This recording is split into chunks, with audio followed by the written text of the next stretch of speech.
ఈరోజు నీ జీవితంలో నువ్వు ఎదుర్కొంటున్న కష్టాలు, నువ్వు ఎదుర్కొంటున్న నష్టాలు, నువ్వు ఎదుర్కొంటున్న ప్రతిబంధకాల్లో నాకు సహాయం ఎవరు చేస్తారా అని కనిపెడుతున్నావేమో. సహాయం కోసం అరులు చేస్తున్నావేమో.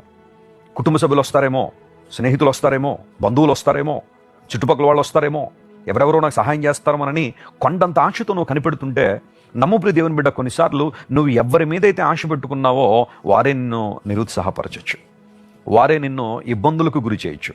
సహాయం చేయకపోగా ఇంకా నిన్ను కీడులోనికి, కష్టాల్లోనికి నెట్టేయాలనే ఆలోచన కొంతమందిలో ఉండుండొచ్చు. కానీ నమ్మకమైన నీ దేవుడు, పరిశుద్ధుడైన దేవుడు, నిన్ను ప్రాణప్రదంగా ప్రేమిస్తున్న దేవుడు ఎప్పుడు కూడా మాట ఇచ్చి తప్పిపోయేవాడు కాదు. ఆయన సహాయం చేస్తాను అన్నారంటే సహాయం చేస్తాడు. ఆయన ఆపత్కాలమున యెహోవా నమ్ముకొనదగిన సహాయకుడు అని ఉంది కదా. ఆపదలోనే నీకు నిజంగా ఎవరు సహాయం చేస్తారో, ఆపదలోనే నీకు నిజంగా ఎవరైతే నిన్ను బలపరుస్తారో నీకు అర్థమవుతుంది. దేవుడు నీకు సహాయకర్తగా ఉన్నాడు. ఎబినేజర్ అనే మాట చాలాసార్లు మన బైబిల్